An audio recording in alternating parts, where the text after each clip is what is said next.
And I posted some photos on Facebook of our joyous time there. I don't know how many of you saw them, but I know Tammy saw them, because here's what Tammy said under our photo poster. I quote, this is sweet little Tammy back there. She said, so happy for your getaway. I secretly know you're actually looking for new jokes. Wink, wink. And so Tammy's to blame for these 4th of July jokes for putting the idea in my head, because I thought, well, that's a good idea. So here's the first one. If you crossed a patriarch with a curly-haired dog, what would you get? A Yankee poodle. How come, you're getting bad today, but how come there aren't any knock-knock jokes about America? Because freedom rings. What's the difference between a duck and George Washington? One has a bill on his face, the other has his face on a bill. Okay. Tell me now. Not bad. So, what was that? Not bad. Not bad? Okay, good. I thought maybe you were going to throw tomatoes today. In Unity, when we talk about freedom, of course, we talk about mental freedom from the bondage that we hold ourselves in. The only bondage we're in is the bondage of our mind. Can you imagine what your life would be like if you were totally free with no worry, no stress, no addictions, no habitual things that keep you stuck? Can you imagine? And what happens when we keep going into these default thoughts and emotions, it starts to feel normal. And it keeps you stuck because it starts to feel normal. You know, so much of my life years ago, I was plagued with low-grade depression. And it was from all the chemotherapy and radiation and whatnot that I'd been on, because it kind of messes up your biochemistry.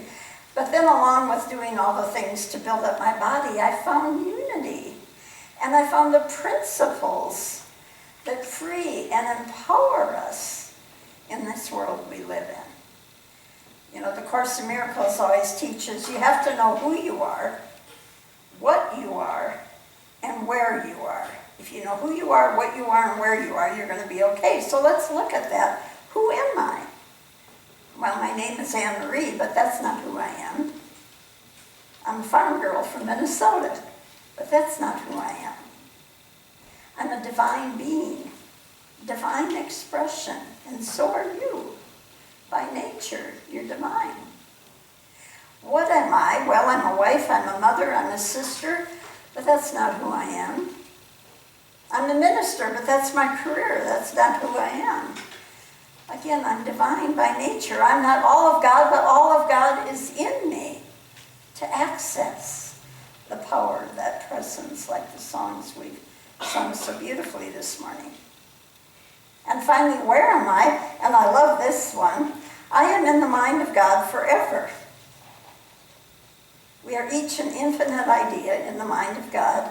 And the idea is of us, the perfection of that idea is held in the divine mind forever. Therefore, we're never separate, we're never alone, we're never abandoned. Repeat after me if you're comfortable. Wherever I am, God is. Together. Wherever I am, God is. The power of God is in me. Together. The power of God is in me. Wow. Can you feel the freedom when you really come to know, not just intellectually say it, but really know and feel the truth of that? You know, getting back to the Course in Miracles, the whole premise of it is nothing real can be threatened. Nothing unreal exists. Therein lies the peace of God.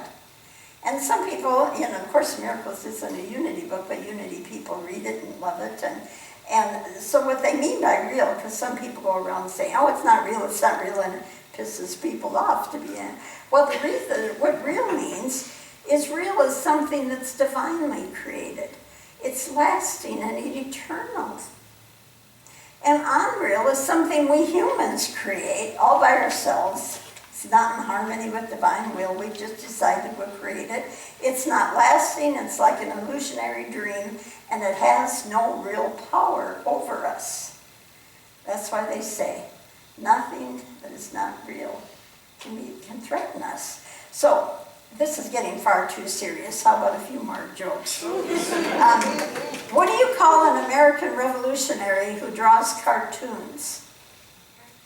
I thought you'd get this one, Joseph. A Yankee Doodler.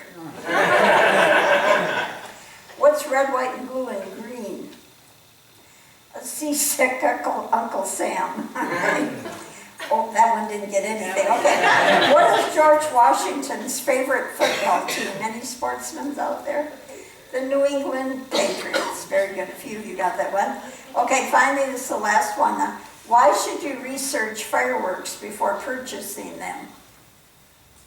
To get the most bang for your buck, of course. Okay. Sorry, Tammy. I may need a longer vacation.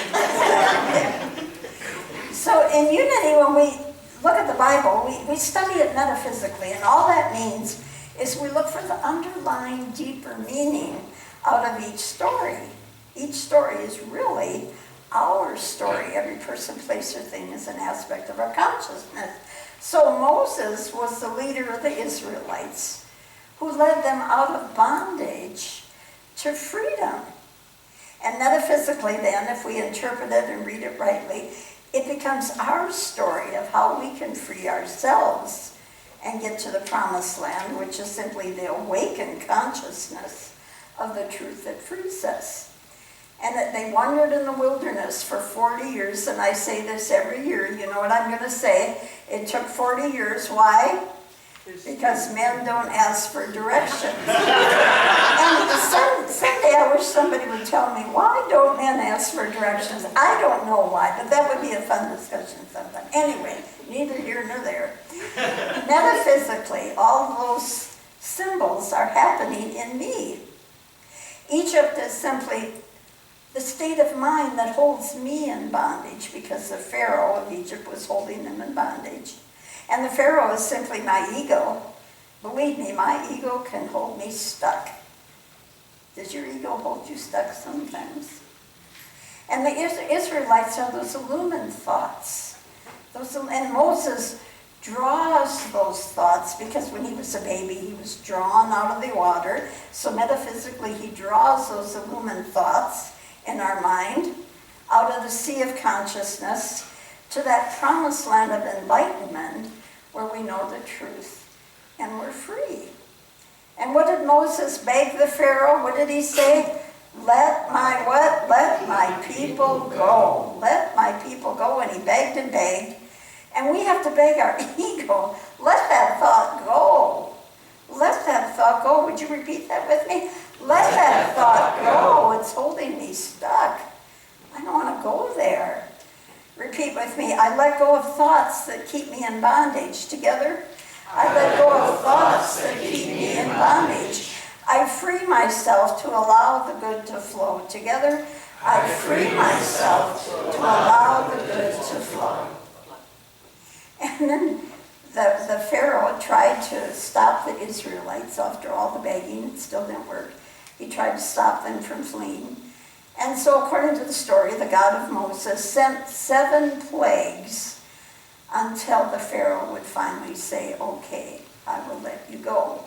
And it took the 7th one, which was the worst, that the firstborn would die of every family except for the Israelites, because they put the blood of the lamb over their doorpost.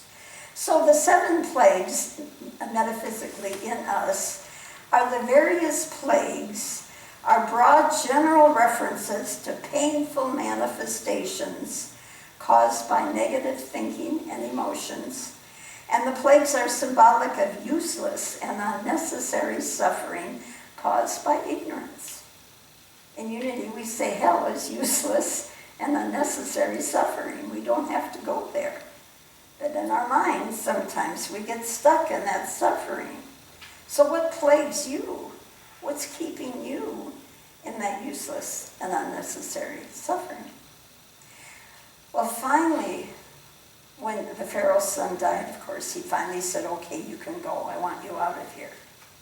And it sounds awful. We know a loving God would never do that. But metaphysically, our firstborn thought is the thought of separation.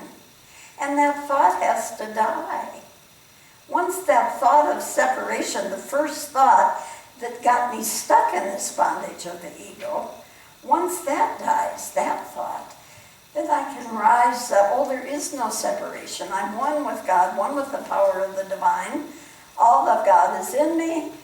I rise up. I'm free. But that old programming of the ego does not die easily. And like the Pharaoh, we have to say, let that thought go. Let's say it again. Let that thought go. One more time. Let that thought go.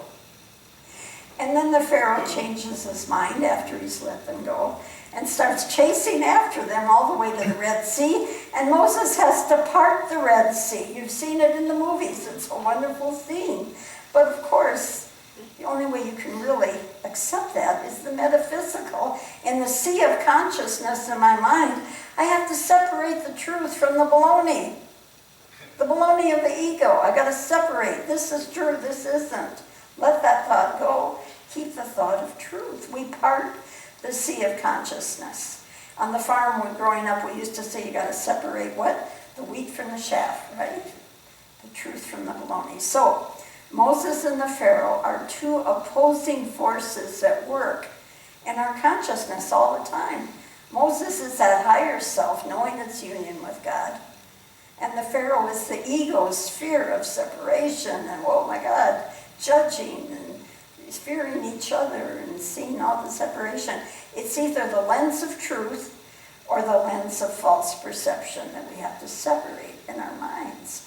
And that's not easy. I've often shared that my first trip to Unity Village, my favorite saying in Unity, is the truth will set you free. But first it pisses you off. And you know that's true. Anytime you're mad and pointing fingers, something in you got triggered. Something in you got triggered that you need to let go of. Face it, release that old state of mind. If you're triggered, that's the universe's way of saying you got something to let go of here. And once you heal, those 7 plagues become 7 freedoms. Remove the freedom from fear takes us to a higher place of freedom. Once you know your union with God, really know it, not just intellectually, what is there to fear? Nothing real can be threatened. Nothing unreal exists. Therein lies the peace of God. What is of God is eternal, lasting. And our ego made is just an illusionary dream. It's just fluff. So all the ego's manifestations are short-lived. We can't sustain them. They're not divine creations. And they have no real power over you. They may piss you off. They may be very irritating. But they have no real power over you. And then we have freedom from guilt, freedom from shame, freedom from judgment. In divine mind, there is no judgment. God only loves. Divine mind only loves. And God doesn't forgive you because God doesn't judge you. In the scripture, it says only humans have been given the power to forgive because only humans have the power to judge. You don't need to forgive if you don't judge. Forgiving just means I'm going to let that go. I don't condone it, but I'm going to let that go. It's not worth hanging on to. Let that thought go. Together, let that thought go. And then we're free from comparison to others, free from attacking and defending. We don't have to protect ourselves, attack and defend. The collective mass consciousness right now is purging those 7 plagues, and we're all affected by it. There was a wonderful story in Course in Miracles newsletter from David Spangler, and he talked about his friends who bought a waterbed. Remember back when people were buying waterbeds? You don't hear about them so much anymore. But months later, he went to them and said, "You still like your waterbed?" And they said, "Well, yeah, but we had to switch to one with baffles because one night my wife got a cramp in her leg and she started thrashing around and her husband whooped right on the floor." And the reason I bring that up and the reason he brought it up is in mass consciousness, when one of us is thrashing in the bondage of consciousness, it affects all of us. Have you ever woke up one day in a bad mood and not knowing why? Or tired and irritable, sad? I don't know why I'm feeling this. going on in the collective, and we're affected by it. We have to part our own sea of consciousness, the truth from the false, the separate from the oneness, the fear from the love, the judgment from the acceptance. Take a breath. Take a breath. One last joke. It's getting too serious again. One last one, I promised. What do you call a snowman on the 4th of July? A puddle. I knew Joseph would get one of these. Joseph and I think alike. So again, I'm continuing to teach the difference between a denial and an affirmation. And I don't like the word denial. The first part of the prayer is to diffuse the energy of something so that when we affirm it, we'll be able to accept it. So let's start with a diffuser. I let go of fear-based thinking. Together, I let go of fear-based thinking. Let that thought go. Together, let that thought go. And then we affirm, I choose to abide in the peace of the presence. Together, I choose to abide in the peace of the presence. And so it is. Amen.